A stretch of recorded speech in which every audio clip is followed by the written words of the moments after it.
말씀은 사도행전 2장 25절에서 28절까지의 말씀입니다. 사도행전 2장 25절에서 28절까지 우리 신약성경으로 189면에 있습니다. 사도행전 2장 25절에서 28절까지의 말씀, 제가 말씀을 읽어드리겠습니다. 다윗이 그를 가리켜 이르되 내가 항상 내 앞에 계신 줄을 배웠으며 나로 요동하지 않게 하기 위하여 그가 내 우편에 계시도다. 그러므로 내 마음이 기뻐하였고 내 혀도 즐거워했으며 육체도 희망에 거하리니 이는 내 영혼을 음부에 버리지 아니하시며 주의 거룩한 자로 썩음을 당하지 않게 하실 것임이로다. 주께서 생명의 길을 내게 보이셨으니 주 앞에서 내게 기쁨이 충만하게 하시리로다 하였으므로. 아멘. 지금 베드로는 예수님을 십자가에 못 박아 죽인 사람들 앞에서 지금 말씀을 증거하고 있죠. 무엇을 이야기하고 있어요?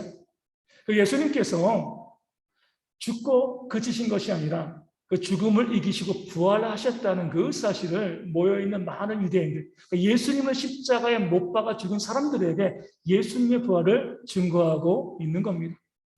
예수님이 부활하셨다는 것은요, 사망에 매여 있을 수 없다는 것은 예수님께서 하나님이라는 사실을 증거하는 겁니다. 하나님의 신이 죽을 수 없잖아요. 처음과 끝이 없으면 영원하신 분이 하나님이시기 때문에 유대인들에게 너희가 예수를 죽였다고 생각하지만 그렇지 않다.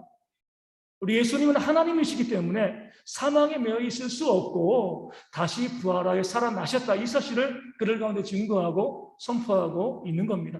물론 이제 죽기는 하셨죠. 왜요?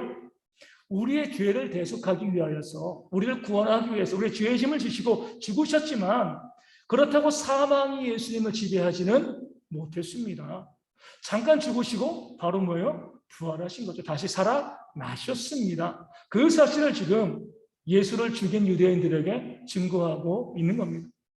이 이야기를 듣고 유대인들이 얼마나 혼란스러웠겠습니까? 당황했죠. 우리가 예수를 죽였는데 그 예수가 하나님이시라고? 그 예수가 부활했다고?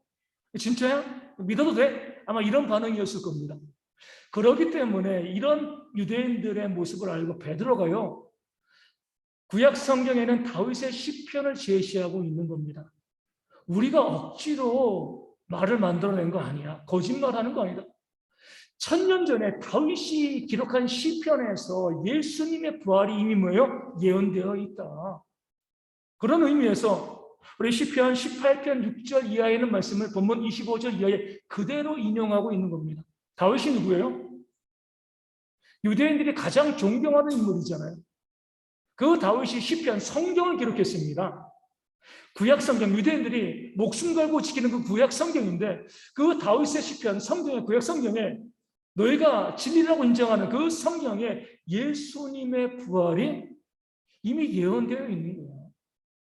우리가 거짓말하는 거 아니라 1000년 전에 하나님께서 미리 보시고 정하신 뜻 가운데 예수님의 부활을 예언하셨어. 유대인들이 반박할 수가 없는 거죠. 제자들의 말에는요, 거짓말이라고 이야기해도 성경에 기록되어 있다라고 이야기하면은요, 거기에 어떻게 반박할 수가 있겠습니까? 그런 상황 가운데 베드로는 시편 18편 6절 이하의 말씀을 그대로 오늘 본문 25절 이하에 인용하고 들려줍니다. 뭐라고 나와 있어요? 25절에 내가 항상 내 앞에 계신 주를 배웠다. 내가 주를 배웠는데 이 주는 예수님이거든요. 다윗이 이야기하는 건 내가 예수님이 항상 내 앞에 계신 것을 보고 살고 있다. 이렇게 고백하고 있는 겁니다. 항상 내 앞에 계시다. 영원하시다는 거죠. 잠시도 떠나지 않으신다는 겁니다. 사망에 매여 있을 수 없다는 거예요. 그러니까 항상 계시다는 것 자체가 예수님의 영원성을 이야기하고 그러기 때문에 예수님이 부활하셨다는 증거가 되어지는 겁니다. 아주 잠시라도 떠나 있는 것이 아니라 항상 내 앞에서 나를 지키시고 나를 보호하고 나를 바라보고 계신 그 주님을 내가 또 바라보았다. 잠시 외출했으면 사망에 매여 있으면은요 못 볼 때도 있는 거죠. 항상이라는 단어를 쓸 수가 없습니다. 항상은 한시도 빠지지 않는 거예요. 그러니까 예수님께서 항상 그 앞에 있다는 고백 자체가 예수님께서 부활하셨다. 이 사실을 다윗이 믿고 보여주고 있는 거죠. 다윗도 잘 알았습니다. 우리의 죄를 대속하기 위해서 성자 예수님이 오셔서 십자가에 달려 죽으실 것. 그것을 다윗도 잘 알고 있었죠. 죽으실 주님, 대속제물로서의 주님을 알고 있었습니다. 그럼에도 불구하고요, 그 주님이 항상 내 앞에 있다는 건 뭐예요? 대속제물로 죽으셨지만 반드시 부활하신다. 그 사망에 매여 있지 않다. 이 사실을 다윗이 믿고 있다는 사실이 오늘 25절 말씀 시편 18편 6절에서 보여지고 있는 겁니다. 그렇게 베드로는요, 다윗의 시편을 통해서 예수님의 부활을, 항상 계신 주님을 유대인들에게 소개하고 알려주고 있는 거죠. 이런 부활의 확신과 더불어서 베드로는요, 그 부활이 나에게 어떤 의미인가, 예수님이 항상 계시는 것이 나에게 얼마나 큰 유익인가, 이 사실을 또한 시편 말씀을 통해서 알려주고 있습니다. 우리가 부활을 바라볼 때 예수님이 부활하셨어, 나와 별로 상관없는 것처럼 생각할 때가 많이 있습니다. 그렇지 않습니다. 다윗은요, 그 예수님의 부활이 항상 계신 것이 나에게 어떠한 유익을 주는가, 그 사실을 시편 말씀을 통해서 증거하고 알려주고 있는 거죠. 먼저 유익은요, 우리로 하여금 하나님의 은혜 가운데 이 땅에서 주는 그런 유익이 있습니다. 다윗이 뭐라고 고백하죠? 항상 주님께서 어디에요? 내 앞에 계시다. 내 우편에 계시다. 내 앞에 계시다는 것은요, 손 뻗으면 닿을 만한 그 거리에 예수님께서 계셨다는 겁니다. 늘 다윗을 주목하고 바라보고 계신다는 거죠. 왜 예수님께서 그 가까운 거리에서 그 다윗을 보고 있었을까요? 스토커처럼 감시하기 위해서입니까? 그럼 끔찍하죠, 그렇죠? 아니면 어떤 일을 시키기 위해서, 노예로 부려먹기 위해서 그 다윗의 앞에서 다윗을 바라보고 주님께서 계신 걸까요? 그것도 아니죠. 다윗은 뭐라고 이야기해요? 오늘 25절 말씀에 항상 내 앞에 주님이 계시는데 이는 뭐예요? 나로 요동하지 않게 하시기 위해서 내 우편에 계신다라고 고백합니다. 나로 하여금 흔들리지 않도록, 요동하지 않도록 나를 지키시고 나를 보호해 주시기 위해서 항상 내 앞에 예수님이 계신다. 이것이 바로 다윗이 고백하고 있는 부활의 유익이죠. 부활하셨기 때문에, 항상 계시기 때문에 내가 요동하지 않는다는 겁니다. 만약에 부활하지 않으셨으면, 항상 계신 하나님이 아니시면 어때요? 잠시라도 사망에 매여 있거나 잠시라도 떠나 있으면요, 내가 요동할 수밖에 없다는 것을 이야기하고 있는 겁니다. 항상 계시니까요, 내가 요동하지 않는 거죠. 우리가 이제 운전하시는 분들 잘 아시는 것처럼 사고는 언제 나요? 언제 사고 나요? 잠깐 한눈 팔 때. 운전 잘할 때 사고, 남이 나는 사고, 내가 사고 안 내는 것은 내가 정말 집중해서 운전하면 사고 내지 않습니다. 잠깐 한눈 팔 때 핸드폰 짚는다. 너무나 졸려가지고 잠깐 한 번만 눈 감을게. 눈 감고 뜨면 어디예요? 병원이죠, 그렇죠? 잠깐에 잠깐이라도 함께하지 못하고 잠깐의 순간 문제가 발생하게 되어지는 겁니다. 우리도 마찬가지죠. 하나님께서 항상 우리와 다윗과 함께 하시기 때문에 그거 요동하지 않는 겁니다. 무너지지 않는 거예요. 만약에 아주 짧은 시간이라 할지라도 우리 예수님께서 그 다윗을 지켜보지 않으면 어때요? 요동할 수밖에 없다. 그렇기 때문에 우리 주님께서는 나로 요동치 않게 하시기 위해서 부활하시고 항상 나와 함께 하신다. 이것이 바로 그 삶의 유익이라는 것을 다윗이 고백하고 있는 겁니다. 요동하지 않게 하신다고 해가지고요, 우리가 전혀 흔들림도 없다 이렇게 바라보시면 안 됩니다. 갈대와도 같은 거예요. 갈대는요, 바람이 불면은요, 왔다 갔다 흔들리죠. 하지만 꺾이지는 않습니다.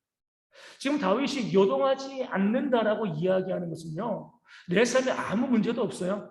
아무 어려움도 없습니다. 이렇게 이야기하는 게 아니에요. 정말 많은 문제와 어려움이 있지만 뭐 한다는 거예요? 그러나 나로 꺾이지 않도록, 망하지 않도록 주님께서 그를 지키시고 보호해 주신다는 그 사실을 고백하고 있는 거죠. 마치 무엇과 같냐면, 예수님께서 예수님의 제자들과 더불어서 함께 배를 타고 갈릴리 바다로 가는 것과 같습니다. 정말 이상한 장면이 발생해요. 예수님이 그 배에 타시고요, 그 배에서 예수님이 주무시고 계셨습니다. 우리는 뭐라고 생각해요? 창조주 예수님이 그 배에서 주무시면 바람도 움직이지 말아야죠, 그렇죠? 아무것도 발생하면 안 됩니다. 성경 말씀을 통해서 보면 예수님이 그 배에 타고 계셨고요, 그 배에서 곤히 주무시고 계시는데 엄청난 파도가 일기 시작했습니다. 예수님의 제자들 가운데는 베드로와 또 야고보와 요한, 안드레는요, 이 갈릴리 호수에서 평생을 고기 잡던 사람들이에요. 물에 익숙한 사람들이죠. 웬만한 풍랑쯤이야 아무것도 아니에요. 그런데 그들도 그 풍랑이 너무나 심해가지고 주님께 다가와서 주님을 깨웁니다. 뭐라고 해요? 우리가 죽게 된 것을 돌아보지 아니하십니까? 죽겠습니다라고 이야기하는 거죠. 뭐 하고 계십니까? 주님을 책망하고 있는 거예요. 그만큼 강력한 폭풍이요, 예수님이 탄 배를 엄습했습니다. 이 말씀을 잘 봐야 돼요. 앞서 이야기한 것은 우리는요, 주님이 함께 걸어가시면 아무 문제 없어. 뭐 어떤 문제도 어떤 어려움도 아무것도 않습니다. 잘못된 생각이죠. 주님과 함께 가는 배도 풍랑을 만났습니다. 뒤집어질 뻔했어요. 하지만 정말 중요한 사실은 주님과 함께 가기 때문에 뒤집어지지 않았습니다. 어려움은 있고요, 바람이 있어요, 풍랑이 있습니다, 문제가 끊임없이 발생하지만 예수님이 함께 하기 때문에 결코 꺾이지 않습니다. 결코 무너지지 않고요, 결코 망하지 않습니다. 이것이 바로 요동하지 않는다는 거예요. 어떤 문제와 어려움이 없는 것이 아니라 어려움과 문제, 아픔이 있어도 결코 무너지지 않게 하시는 것, 이것이 바로 다윗이 고백한 주께서 나로 요동하지 않게 하십니다. 이 고백이 되어지는 거죠. 다윗의 삶을 바라보면요, 우리는 어떻게 다윗을요, 뭐 유대인의 두 번째 왕이고 이스라엘 백성들이 가장 존경하는 사람이잖아요. 지금 이 이스라엘 국기에도 무엇이 있어요? 다윗의 별이 있잖아요. 그리고 또 많은 서양인들 중에서 그 다윗을 존경해서 그 다윗의 이름을 자기의 이름, 데이빗이잖아요. 자기의 이름으로 두는 사람들이 정말 많이 있습니다.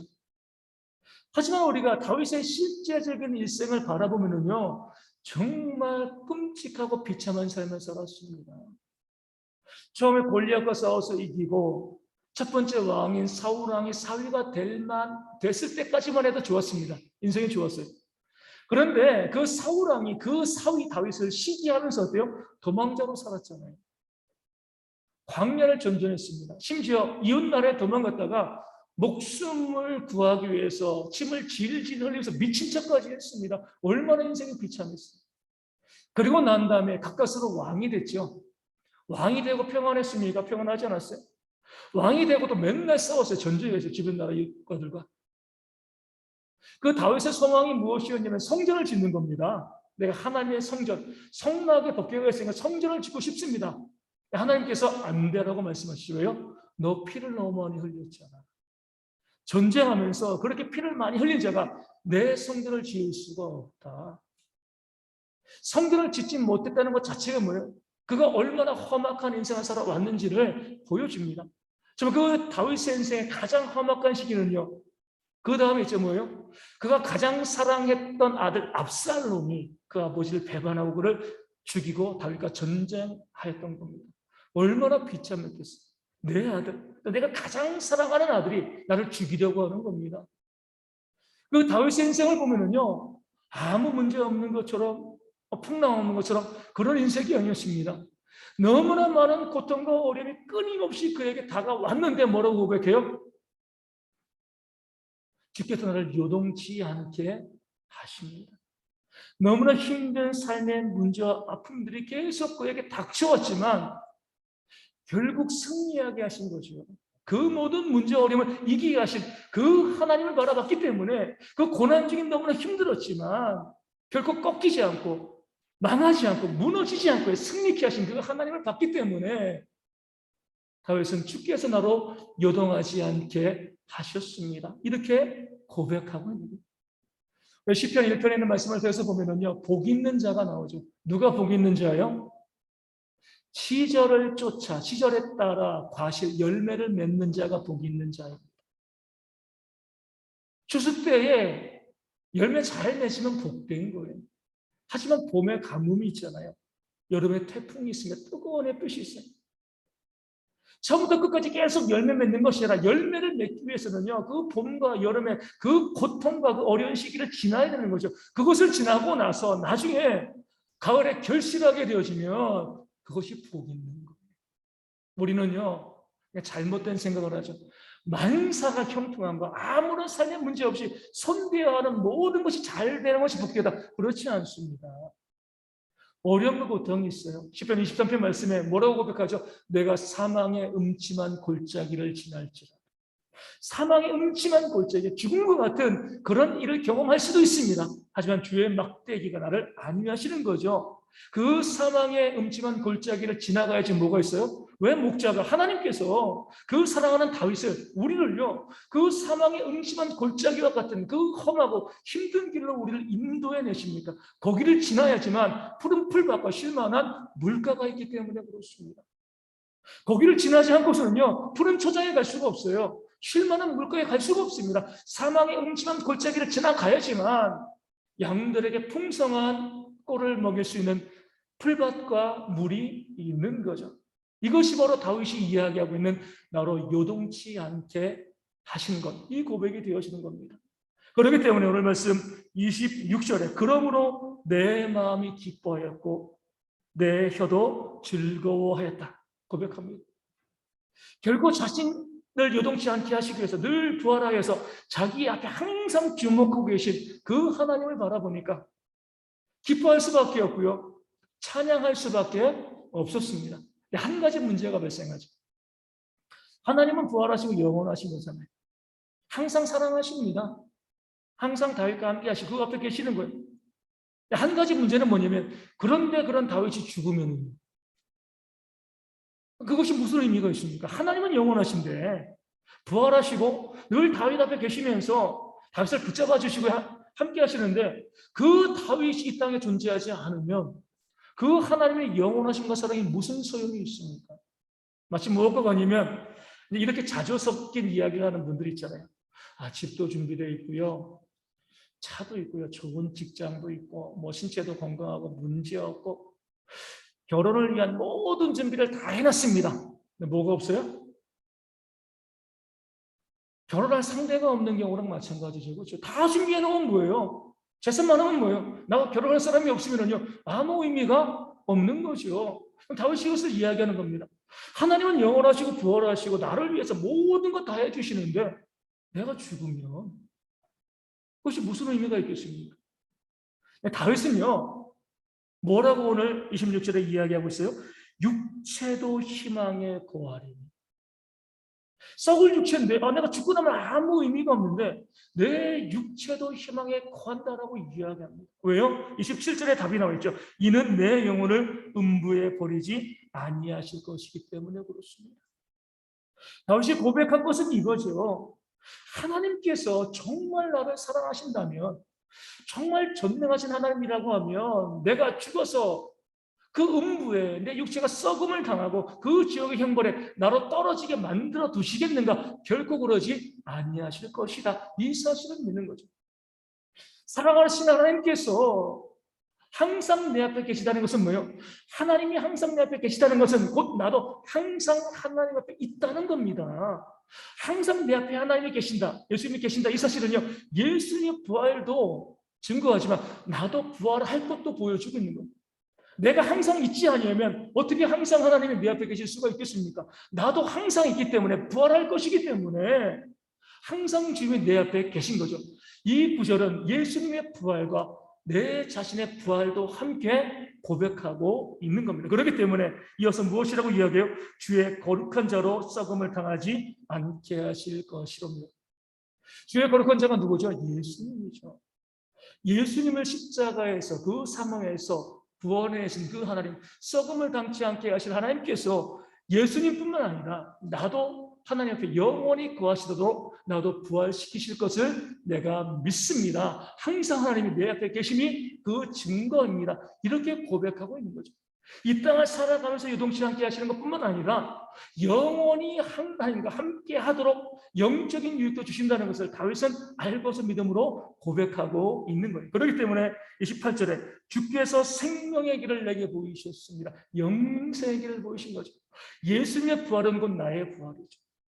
예수님을 그 썩게 하지 않으실, 그 사망에 매이게 하지 않고 부활하실 그 하나님께서 나 또한 부활케 하시고 하나님과 영원히 동행하게 하실 줄로 믿습니다. 그것을 찬양합니다. 이것이 바로 다윗의 고백이 되어지는 겁니다. 항상 내 앞에 계신 주, 이 구절은요 예수님의 부활과 나의 부활을 우리 가운데 약속해주고 있습니다. 근데 이것은요, 여기에서 다윗에게서만 있는 것이 아니라 천지창조 태초로부터 하나님께서 우리 가운데 약속하십니다. 왜 하나님이 우주를 만드시고요? 왜 하나님이 사람을 만드셨나요? 왜 하나님께서 아담과 하와에게 하나님의 형상을 부어주시고 그들을 하나님의 자녀로 세우셨습니까? 다른 이유 없습니다. 함께 하기를 원하셨기 때문에. 일꾼으로 만드신 거 아니에요. 늘 하나님과 함께 있으면서 하나님과도 교제를 하나님께서 원하셨기 때문에 온 우주를 만드시고요. 아담과 사람을 만드셨습니다. 이것이 바로 창조의 가장 기본적인 목적이 되어집니다. 그런데 사람이 어때요? 범죄함으로 죄를 지음으로 하나님과의 관계가 깨어진 거죠. 하나님은 함께하기를 원하시는데 사람이 떠나버렸습니다. 탕자가 떠나버린 것처럼. 그럴 때 하나님께서는 다시 우리와 함께하기 위해서 예수님을 성육신하여서 우리 가운데 보내주셨습니다. 그래서 성육하신 예수님의 이름이 뭐예요? 임마누엘, 임마누엘. 하나님이 우리와 함께 하신다. 하나님께서 직접 이 땅 가운데 오셔서 우리와 함께 하실 뿐만 아니라 예수님이 십자가에 달려 죽으심을 통하여서 우리의 모든 일을 대속하심을 통하여서 다시 우리로 하나님과 함께 하기 위해서 우리를 하나님 앞에 세우시기 위해서 임마누엘의 하나님으로 예수님께서 이 땅 가운데 오신 줄로 믿습니다. 늘 우리와 함께 하시기 위한 그 하나님의 계획이 예수님의 성육신과 십자가를 통하여서 성취되어진 거죠. 그리고 나서 주님께서 승천하실 때도 뭐예요? 임마누엘이죠. 뭐라고 말씀하신 거죠? 마태복음 18장 20절에 내가 세상 끝날까지 너희와 항상 함께 있으리라. 아멘. 이것도 임마누엘이잖아요. 창조부터 예수님의 성육신과 십자가와 부활과 승천과 재림 모든 것들이요. 하나님께서 그 모든 역사를 이루시는 관점으로 임마누엘인 거죠. 왜 예수님이 부활하시는가? 임마누엘 때문에 우리와 함께하기를 원하시기 때문에 항상 우리 앞에 있기를 원하시기 때문에 예수님께서 부활하시고 임마누엘 하나님으로 우리 가운데 계시는 줄로 믿습니다. 오늘 우리도 마찬가지죠. 우리에게는 구원의 소망, 영생의 소망이 있습니다. 부활하신 예수님께서 믿는 우리도요 영생으로 인도하실 줄로 믿습니다. 하지만 그것만이 아니죠. 다윗이 고백한 것처럼 이 땅에서도 결코 우리를 요동하지 않도록 우리를 붙들어 주시는 그 하나님의 역사가 우리 가운데도 있습니다. 다윗이 고백하잖아요. 내가 기가 막힐 수렁에 빠졌습니다. 늪에 빠진 거죠. 그 인생의 고난을 기가 막힐 수렁이라고 고백했습니다. 다윗만 그런 게 있나요? 나에게도 우리에게도 있어요. 늪에 빠져가지고 허우적거리고요. 그 문제와 아픔 가운데 헤어나올 수 없는 내 힘으로 어쩔 수 없는 그런 어려움과 문제가 과거에도 있었고 지금도 우리에게 있고요. 앞으로 우리 가운데도 다가올 겁니다. 커다란 아주 넓은 바다에 작은 보트, 배를 타고 있는 것처럼 그 가운데 막 풍랑이 일었을 때 금방이라도 뒤집힐 것 같은 그런 문제와 어려움이 지금 우리 가운데 있지 않습니까? 그럴 때 오늘 말씀이 우리 가운데 소망을 주는 거죠. 내가 그런 상황 가운데 그런 문제 어려움 가운데 있다 할지라도 하나님은 어디 계신 거예요? 바로 내 앞에 내 우편에 계십니다. 손 뻗으면 닿을 수 있는 곳에서 나를 요동치 않게 하시려고 결코 망하지 않게 하시려고 바로 내 앞에 하나님이 계신 줄로 믿습니다. 그러게 우리가 그 문제 어려움 가운데 내 앞에 계신 하나님을 바라보면 흔들리지 않아요. 삶은 흔들려도요 내 중심은 흔들리지 않습니다. 그 배가 흔들릴 때 그 배에서 주님께서 본인 주무신 것처럼 그 풍랑은 있지만 나는 흔들리지 않고요 이 모든 어려움들을 주의 도우심 주의 돌보심 가운데 이겨낼 줄로 믿습니다. 마치 무엇과 같냐면 그때는 제자들만 배를 타고 갔어요. 예수님 함께 가지 않았죠. 그때도 풍랑이 일었잖아요. 그렇죠? 그 배가 심히 요동칠 때 예수님 어떻게 하셨어요? 풍랑이는 그 물 위를 걸어서 오셨습니다. 잘 보셔요. 우리가 이제 물 위를 걸으신 예수님의 그 그림을 보면 많은 그림이 좀 잔잔한 물 위를 걸어오신 것처럼 우리가 그려지고 있는데 그렇지 않습니다. 그 풍랑은요, 주님께서 배에 오르시고 난 다음에 그쳤습니다. 그러니까 예수님의 제자들이 배를 타고 풍랑으로 힘들어할 때 그 배를 걸어, 그 배에 가까이 걸어오실 때, 물 위를 오실 때도요, 어떤 바다를 건너오신 거예요? 풍랑에는 파도가 있는 그런 바다를 걸어서 오신 겁니다. 그때 베드로가 주님께 이야기하죠. 요청합니다. 나도 물 위를 걷게 하소서. 나도 물 위를 걷고 싶습니다. 주님께서 내려오라 말씀하시던 거예요. 그때 베드로가 주의 명령을 의지하여서 그 풍랑 있는 바다로 뛰어듭니다.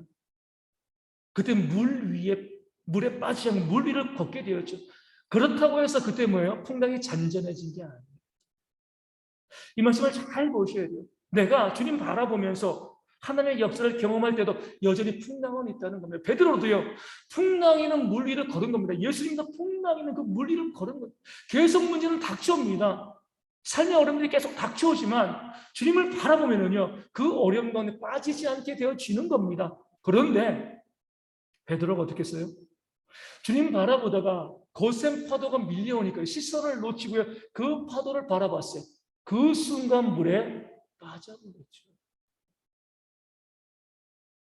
삶의 어려움과 문제가 다가올 때 우리가 아무리 큰 문제가 다가오도 주님을 바라보면 빠지지 않아요. 마음이 무너지지 않습니다. 결국 이기게 되어 있습니다. 근데 우리는요, 그 상황을 바라보는 거예요. 어떻게 해야 돼? 어떻게 해야 돼? 그 문제를 바라보고요, 그 문제와 상황 가운데 온통 정신을 빼먹게 되어지니까 내 신념도 상하고 다 무너져 버리는 겁니다. 절망하고 낙담하게 되어지는 거죠. 우리 주님 말씀하시는 것은요, 아무리 큰 어려움과 문제가 있어도요, 주님만 바라보라는 거예요. 그러면은요, 물 위를 걷는 것 같은 그런 하나님의 역사가 우리 가운데 일어나게 되어질 줄로 믿습니다. 더 감사한 건 이거예요. 그 베드로가 주님을 바라보지 않고 상황을 바라보고 물에 빠져 있을 때, 그때 주님은 어디 계신 거예요? 그때도 그 앞에 계셨다는 거예요. 좋은 믿음을 가지고 주님만 바라보며 물 위를 걷는 기적을 행할 때만 그 앞에 계신 것이 아니다. 믿음이 떨어지고 약해져가지고요, 상황 바라보고 자기 힘으로 하려고 해결하려고 애쓰고 노력하다가 다 무너지고 물에 빠져 죽게 되었을 바로 그때도 주님께서는요, 그 베드로 앞에 계셨던 거예요. 그때 베드로가 뭐라고 했습니까? 주여 나를 구원하소서. 그 말을 듣자마자 주님께서는요, 베드로에게 손을 뻗치우를 건져내어 살리셨습니다. 그리고 배에 올라가서 그 풍랑이 잠잠해진 거죠. 우리도 마찬가지입니다. 좋은 믿음 가지고요, 삶의 어려움과 문제가 있을 때 정말 주님만 바라보고 믿음 흔들리지 않고 그 길로 걸어가면 얼마나 좋겠습니까? 요동하지 않아요. 우리는, 저도 그러고요, 그 문제가 어려움이 닥쳐오면 정말 주님만 바라보고 기도하고 부르짖어야 되는데, 그렇게 하기보다 문제가 너무 힘드니까, 그 상황이 너무나 힘드니까 그 문제와 상황을 바라보게 되어지면 호적거리는 거죠. 그런데 너무나 감사한 것은 그렇게 허우적거릴 때도 주님은 내 앞에 계시다는 거예요. 그때라도 손을 내밀고 주님 도와주세요, 구원해 주세요, 살려주세요. 손을 내밀면 주님께서는요, 외면치 않으시고 즉각 내 앞에 계시기 때문에 나를 붙잡아 주시고 나를 끄집어내시고요, 그 모든 풍랑을 잠잠케 하실 줄로 믿습니다. 이게 바로 우리 하나님이십니다. 우리는 한눈을 팔아도요, 하나님은 우리를 향해서 한눈 팔지 않으십니다. 우리는 포기해도 하나님은 포기하지 않습니다. 어떤 분은 염치를 따지고, 내가 뭐 헌신한 것도 없고요, 뭐 주님 말씀대로 제대로 산 적이 없는데, 삶에 어려움이 있다고, 이제 도와달라고, 염치 없어요. 염치가 어디 있습니까? 내가 죽게 됐는데. 아무리 허우적거려도요, 거기서 빠져나올 수 없으면요, 도와달라고 그래야죠. 멀리 계신 것이 아니라 내 앞에서, 내 우편에서 나를 도와주려고 계시는데, 그 손을 내미시는데 그 손을 잡고 살아야 하지 않겠습니까? 우리 하나님을 따지지 않으시는 거예요. 염치 바라보지 않습니다. 하나님을 향해서 어떤 상황이건 살려달라고, 구해달라고 손을 내밀 때 즉시 그 손을 잡아주시고요, 그 문제와 어려운 가운데 끄집어내심으로 요동케 하지 않으시는 그런 하나님이신 줄로 믿습니다. 그 하나님 바라보시고요, 어떤 문제와 어려움이 있다 할지라도, 또 때로 내 힘으로 해결을 하다가 더 크게 문제 가운데 빠져 허우적거린다 할지라도 언제라도 우리가 주님께 나와서 하나님의 도우심을 구할 수 있는, 늘 우리 앞에 계시며 한시로 우리를 떠나지 않는 그 하나님의 은혜를 받아 누리는 병의 모든 성도 되어지기를 주님의 이름으로 축원을 드립니다. 말씀을 기억하시고 우리 찬송하고 함께 기도하도록 하겠습니다. 406장 함께 찬송하겠습니다.